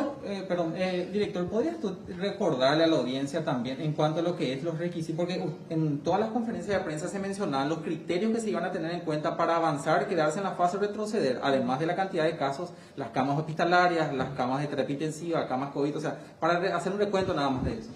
Sí, los números más duros siempre son los más feos. Los muertos son los que hacen frenar todo, ¿no? De hecho, no hace falta ni hacer ni una estrategia, ¿verdad? La gente misma cuando ve un caso, nosotros percibimos como la movilidad y la gente toma mucho más conciencia. Lastimosamente, cuando aparecen los muertos, la gente toma más conciencia. Pero es un indicador. Lo otro son el número de internaciones que tenemos, tanto en terapia intensiva como en las camas comunes. Esto está aumentando, creo que ya superó, está alrededor del 20%, hace una semana estaba menos de 14, 15%. Está aumentando porque la temporada también es la temporada invernal donde hay otras enfermedades respiratorias, ¿verdad? El otro indicador es el aumento del número de consultas y la relación que tiene de todas las consultas que hay, cuántos son por síntomas respiratorios. Eso también está en aumento en todo el sistema, pero es por lo menos 3 veces menor de lo que era el año pasado en esta misma época. O sea, si comparamos con el año pasado, era pequeño todavía, pero cada semana está aumentando cada vez más. Otro indicador importante es el 154. El 154 es un termómetro sensible de... Imagínense, el primero es el paciente que se va al hospital grave, que se interna. Después el que se va a la urgencia. No está tan grave, pero que se va a ver. El segundo es el que no se va a la urgencia, pero está llamando ya, ¿verdad?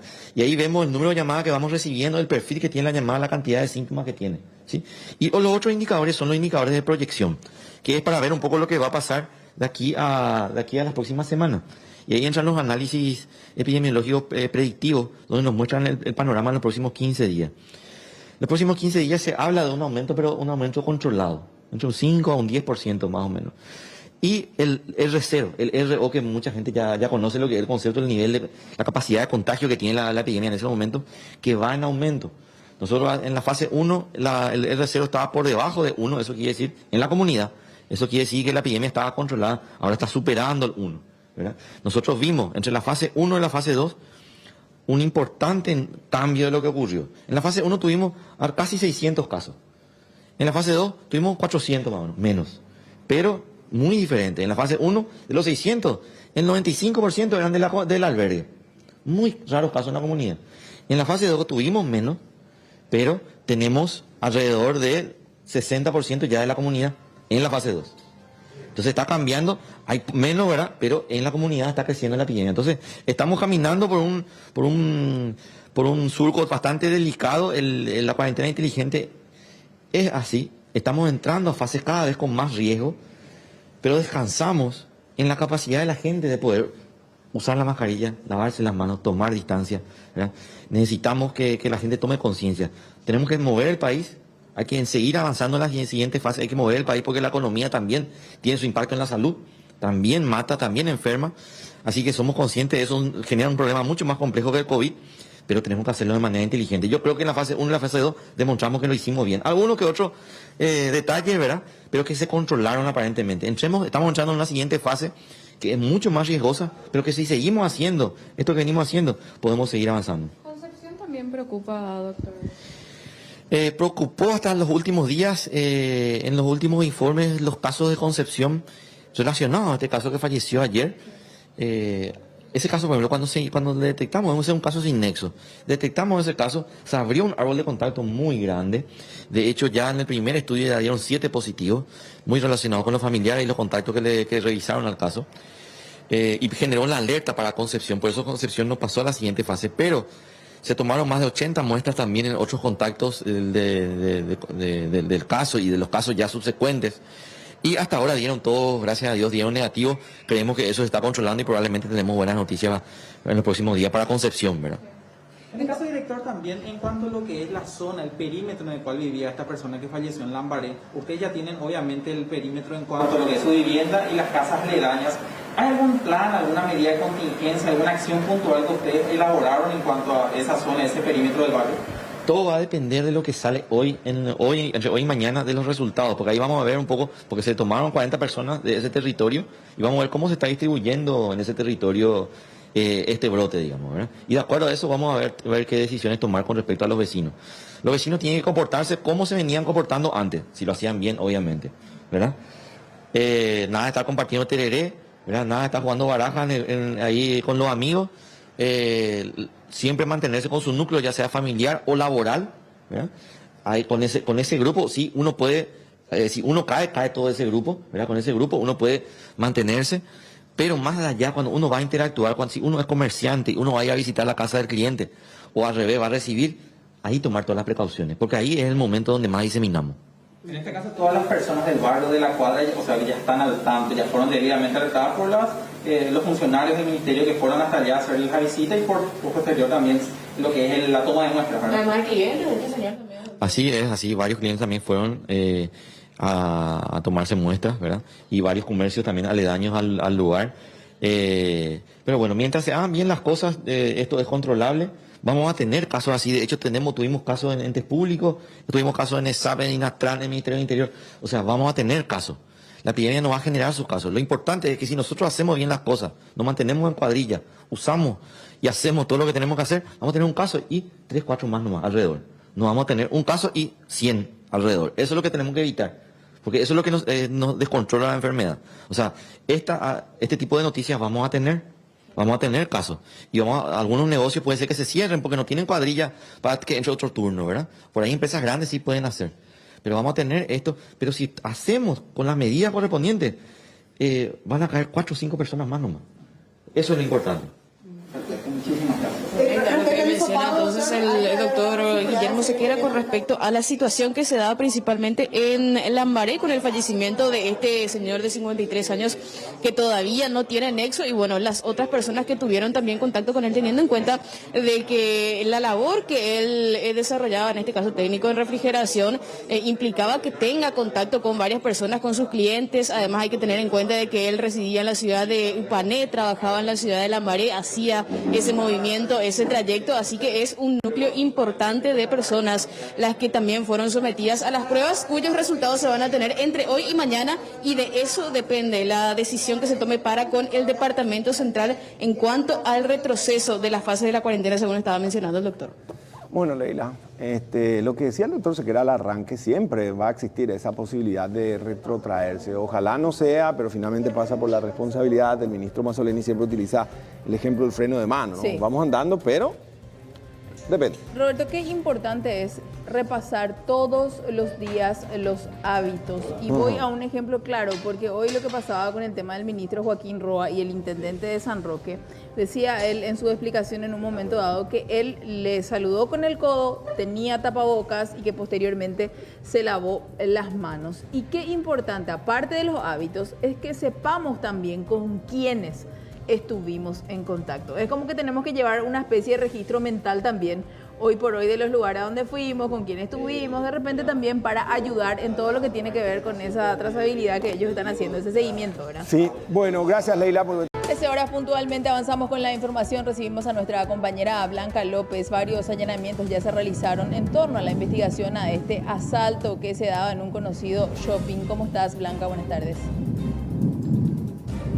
Buenas tardes, compañeros. Y bueno, avanzando en lo que ha sido el trabajo del procedimiento que realizaba ayer el Departamento de Control de Automotores y la detención de 2 personas significó localizar una parte de lo que significa esa banda que operó tipo comando en las inmediaciones de un conocido shopping. Resulta ser que uno de los detenidos, el más delgado, sería, de acuerdo a las imágenes de circuito cerrado y las evidencias encontradas en uno de los allanamientos una de las personas que descendió del automóvil Mercedes-Benz para cometer el atraco. En tanto se estima que la persona con un poco de sobrepeso sería el logístico. Además se presume que este hecho era simplemente para juntar dinero para un hecho mayor. Hablamos con el comisario Fidencio Rivas al respecto. Cuando ellos van a hacer un golpe, primero hace la parte de inteligencia. En el decálogo he visto que figura eso, ¿verdad? Hacen su trabajo de inteligencia, hablan con alguien y de acuerdo a eso van observando la movilidad del objetivo. Y ahí recién ellos juntan el arma, el vehículo. No, ellos tienen todo eso, o sea que de repente para movilizarse zona central, Asunción o por decirte Encarnación, ¿verdad? Tiene esa parte de la logística, pero escondida, ¿verdad? Y si necesitan más, adquieren, ¿verdad? Por eso hacen los golpes así para que tengan más movilidad, vamos a decirle. Y el delegado era uno de los soldados que baja para el atraco. Ramoa, en el circuito cerrado se le ve bajándose con una escopeta en mano, se ve muy bien. Ahí hemos sacado uno de los equipos que él usó, ya sea Champion, ya sea todo eso, se identificó todo eso. ¿Y el otro detenido cuál sería la función en esta estructura? Según informaciones también que él salía y era el conocedor de la zona. Podría ser el chofer, logística también. Este atraco era simplemente el preparativo para uno más grande, ya al estilo de las bandas del crimen organizado brasileño. Y podríamos decir eso, Blanca, ¿verdad? Pero se presume, todo es presunción lo que estamos viendo y analizando, recabando informaciones, ¿verdad? Para eso hacemos la parte preventiva, ¿verdad? Para que no ocurra. Estamos descabezando prácticamente una banda y no le vamos a dejar así porque la investigación continúa. Bueno, compañeros, se dan cuenta por lo que decía el comisario Fidencio Rivas, de que estamos hablando de una banda bastante grande, integrada por unas 10 a 11 personas, que es la que realizaron este atraco a la empresa Mostaza, pero el objetivo aparentemente era otro. Las armas, hay una persona que es la que guarda o la dispersan en las casas de los demás miembros de la banda y no se descarta que puedan tener conexión con el primer comando da capital. Bueno, como siempre, excelente el trabajo en vivo en directo de nuestra compañera Blanca López. Sigamos recorriendo con nuestras cámaras de Ciudad del Este. Pasamos por Paraguarí. Evidentemente que muchos compatriotas no toman en serio este desafío COVID. ¿Por qué? La importancia de los cuidados, la relativización de las medidas de bioseguridad puede marcar sencillamente la diferencia entre la vida y la muerte.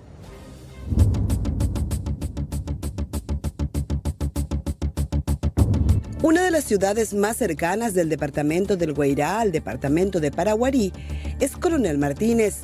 La ruta Paraguay 10 es parada obligada para camioneros, macateros y viajeros por motivos laborales y no laborales, para reabastecimiento de combustible o alimentos.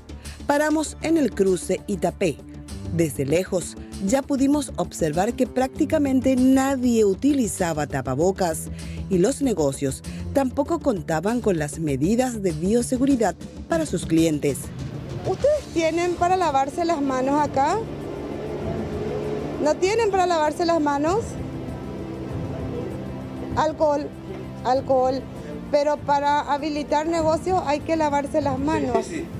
No tienen. Sí, tenemos ahí, está cargando. Llevó el muchacho para cargar. Llevó. Sí. Tienen, porque eso tiene que estar instalado ahí adelante. Tenemos. Bueno. Señora, no tiene tapabocas. ¿Sí? ¿De Coila tapabocas? Sí, recién salí de mi trabajo. ¿De Coila y con todavía? ¿Ya y pico la añe contar? No, por acá no, nada por acá. No, pero si hacia Villarrica sí. Pero ojalá tape la gente. Sí, demasiado mucho ahí. Hay que cuidarse, señora. Dale, gracias. ¿Cómo se cuidan ustedes para no...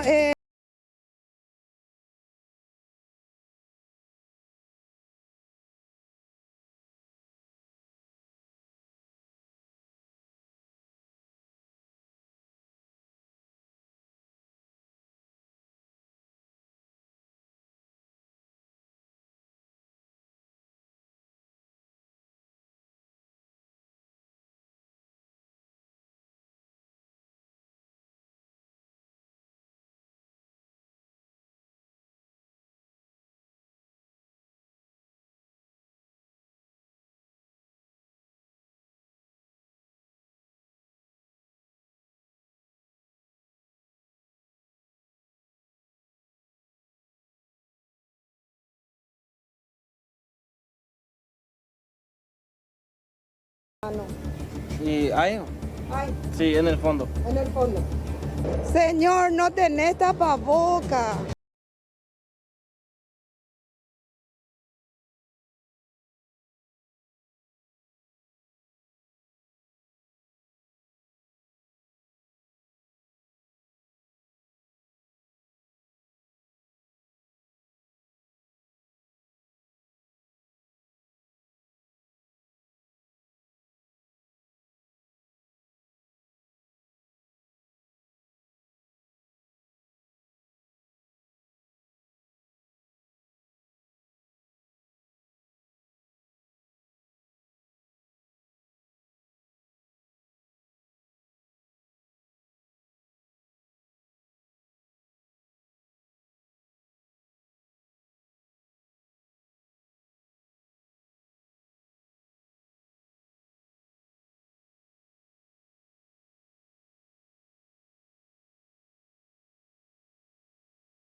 Relajamiento en los controles es evidente. No solo los pobladores, sino aquellos que paran en los negocios. Tomamos rumbo a la ciudad de Paraguarí, en el empalme con la ruta Paraguay 1. Las primeras imágenes son palpables, el poco cuidado y control en el cruce. Un gomero sin ningún tipo de elementos de seguridad, hasta se molestó por nuestra presencia.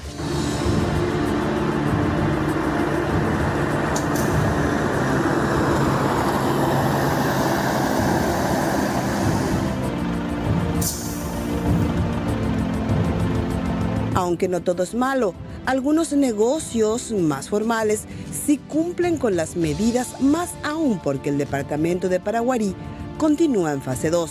Hay que cuidar y mía, ¿ves? Sí. Pero no para más tanto. No, así más o menos. Más o menos. Sí. Pero hay que cuidarse. Sí. No, ¿te lavas cada rato la mano? Sí, me lavo. Sí, vimos que te ibas allá a lavarte cada rato la mano. El contacto de la gente, ¿tenés un poquito de miedo? Y más o menos. Y vamos a ver el protocolo. Lavado de manos.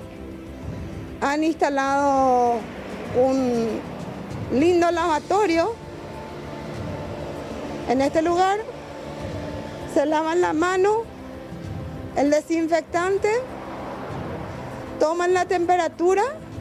Pese a la situación crítica en el departamento de Paraguarí, pudimos confirmar el relajamiento en los controles, pero sobre todo del cuidado personal de los ciudadanos para protegerse en esta pandemia. Vamos a Mariano, nuestro compañero está en zona de Santaní, en un mercado, centro de compras muy populoso, por cierto. Adelante, Mariano, con vos. Es así, Roberto, específicamente del mercado municipal de Santaní, donde también, siguiendo un poco con lo que ya contaba Blanca López, lo que queremos es ver un poco el tema del acatamiento de la cuarentena inteligente, cómo se están moviendo el comercio, cómo avanza también. Buenas. ¿Qué tal, señores? ¿Cómo le va? ¿Qué tal, señor? ¿Usted acá de Santaní? Santaniano, soy dueño de medio de comunicación también. ¿Usted es dueño de medio de comunicación? Sí, señor. ¿Qué pasó con el tapabocas? Y ahí te dejé con el coche y apuradamente me bajé. Tenemos que ponerlo. Pero voy a traer. Hay que ponerse tapabocas. ¿Qué pasó? Nosotros estamos demasiado confiados acá en Santaní porque no tenemos el COVID. Estamos bien seguros acá. Hay que cuidarse. Tenemos que cuidarnos, pero orero, hoy la orera fija. Gracias a Dios. Ahora Baico, apenas por y las hacía, ni te la Santanino y las hacía en Concepción en otra parte, sí, pero en Santaní todavía ni. Oye, por el departamento. De ya ahora poder. Jesús tiene poder y no va a llegar. Está, sí. Cuídate con la gente, por una mitad la tapabocas. Sí, se usa orente colorero mata. Y acá vemos otro de los señores que están acá, si tienen tapabocas. Ya está, enfocado más allá acá que ya tengo la tapabocas. Sí, hay que mostrar, estaba en el auto, nomás estaba fumando y no podía con tapabocas. Eso de medio de comunicación, contame un poco cómo está la cosa acá en Santaní. Y estamos en la lucha con este tema de la pandemia, estamos en la lucha. Normalizando un poco las actividades, el movimiento. Normalizando, eso sí, es buenísimo lo que hizo el presidente de ir abriendo ya, porque estaba muy mal la situación. Cuida, la gente. Se cuida la gente. Se cuida. No, ese no hay problema. Gracias, muy amable, muchas gracias. Vamos a ir caminando un poco para ver lo que tiene que ver con el acatamiento y ver cómo se está cuidando la gente. ¿Verdad? Vos sabés, Roberto, Amalia, que en algunos lugares, por ejemplo en este comercio, que es un local de venta de motocicletas, ahí sí tienen el lavamanos y compañía. Sin embargo, en estas mesitas donde ya la cuestión un poco más informal es donde nos vemos. Hola, doña. Va ahí con la porteña. Hola. Secundaria ahí, no sé por qué. Yo soy ciega. ¿Dónde era? Filomena. Filomena. Va ahí con ya poner la pelle cuya jaguala del coronavirus. Ah, lo inenta. Va a ver, no, hoy sí. Ahora tapabocas, mía, digo. Va a usar cuál, ¿no? Aire, pico. Que secundaria saya se putu pa. Te ahí. Sí, la de Jirure la moja. Una vez ya puedo pesar, no, mira. ¿Pesa? A uno la mitad. Va, la tazo. Aquí, sí. Gracias, doña. Bueno. Muchas gracias. Ahí escuchábamos el testimonio de otra de las señoras. Hola, doña. Mira, acá se está buscando ya ahora el tapaboca. Estoy buscando ya. Hay que cuidar. Sí. ¿Qué está pasando acá en Santaní? Parece que la mayoría de peixas están andando. No se cuidan. Usamos todo el día. Recién no me saqué porque estoy... ¿Cuándo me está mintiendo? Estaba pensando que con mi tapabocas no puedo, tengo que sacar. Ahí se entiende. Sí. Para atenderle a la gente. Y sí, tengo. ¿Dónde, por ejemplo, acá si alguien se quiere lavar las manos, cómo hace? Acá tenemos así en botella. Sí, porque acá con nosotros no tenemos medios para esas cosas. No.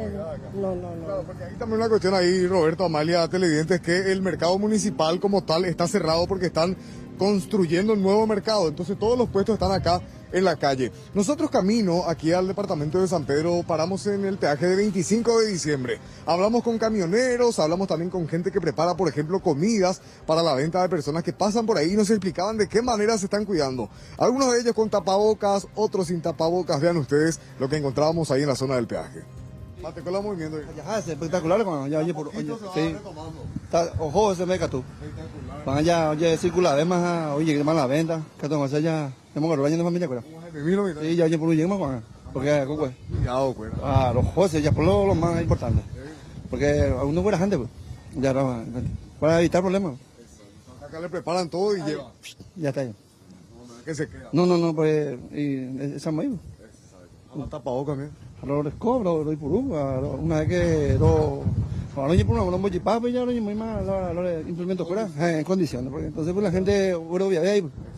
Sí, mucho movimiento, más o menos en esta semana, en la semana anterior y eso. ¿Qué trayecto está haciendo acá, barrio San Pedro a Villa Elisa. ¿Hasta Villa Elisa? Sí. ¿Qué tal con la calle? ¿Que hay movimiento? Hay mucho movimiento. Anteriormente en la hora de la tardecita para la noche era menos, ahora más movimiento. Se está cuidando la gente. Y mayoría por acá sí, pero más en la capital lo que la gente suelo ver que ni tapabocas usan. Allá se me decatúa, amigo. ¿De a poco hay otra movimiento? Sí, de a poquito ya se me decatúa. Sí. ¿Cómo hacen acá usted para cuidarse? Porque queremos saber pues, si se cuida los... Sí, solamente para llevar así. ¿Solo para llevar? Sí, solamente. Se pone la mesa para que se siente. Solamente 1 a 2 personas, ¿no? Sí. Son compañeros. Exactamente. Si ya sabes que hay que llevar, solamente para llevar. Y tapabocas. Exactamente. ¿Ustedes vemos que usan? Sí. Los que vienen los camioneros. Sí, usa también. Sí, señor. Hay que continuar. Además es peligroso. Ahí escuchábamos tanto a camioneros como a gente que se dedica a la venta de comida para los trabajadores del volante. Acá llegamos a otro local. Vamos un poco si podemos hablar. Hola, ¿podemos hablar contigo, doña, un ratito? Sí, pues acá vemos, mira el ingenio, ¿verdad? Esto es un balde, ¿verdad? Ahí hay otro balde y acá está para el lavado de manos de a poquito, doña Emo, este es uno de los pocos negocios que tiene las medidas y las recomendaciones sanitarias. Y yo creo que todos los negocios acá tienen. Veo que los vecinos también tienen. Es muy importante. Están cumpliendo, se lavan la mano. No el 100%. No quieren lavarse la gente. Si no se les obliga, no hacen. Varios, realmente. Yo siempre les digo, porque yo por ejemplo vendo acá productos de limpieza y les digo que tienen que lavarse la mano porque tocan y quieren abrir, oler las diferentes fragancias, entonces es necesario que se laven. Y realmente obligados se lavan. Realmente no parece que no creen, lastimosamente. ¿Qué mal tapabocas? Sí, también usan la gente. Sí, se usa la mayoría. Acabo de comer todo. Sí. No, me pongo, sí, me pongo. Así es. Muchas gracias. Ahí vemos entonces cómo se ingenian también para poner a disposición de la gente lo que tiene que ver con el lavamanos y de esa manera tratan de acatar las recomendaciones sanitarias. Va a girar ahí Guillermo Chávez y ese grupo de gente que está ahí, por ejemplo, ven saliendo de un comercial, la mayoría sin tapabocas, de esta manera, aquí en pleno corazón de Santaní. Esperemos que se pueda ir corrigiendo esto, ¿verdad? Decía la señora al comienzo nomás que acá no hay casos, entonces la gente no tiene miedo, pero hay que prevenir cualquier posibilidad de contagio, compañeros. Buen trabajo, Mariano. De hecho, también esto lleva a analizar la situación, la conducta de muchos conciudadanos. Imagínate, la señora dice, no, nosotros creemos en Dios. No, pero Dios te da la inteligencia justamente para tratar de discernir entre lo que conviene. El otro decía, un sapuete no existe. Eso es como cuando dejas tu auto pica, viene y te ponen el cepo un ratito nomás. No. Un mínimo descuido nos puede llevar a una situación realmente la pobre señora preocupante. no vidente que decía, bueno, en mi caso a mí me desespera. Habría que también hablar un poco con profesionales, porque no hay otra manera que no sea mascarilla, ¿verdad? No. De por ahí esas caretas plásticas. Y podría ser, pero hay que ver la efectividad también. También. Con respecto a, porque hay la verdad algunos que sofoca, doble. pero hay algunos que finalmente usan doble inclusive. hay que hacerlo. Sí. Bueno, gracias Mariano, recorrimos Ciudad del Este, donde se relativizó, también estuvimos por la zona de Paraguarí, ahora Santaní. A lo largo y ancho vamos a tener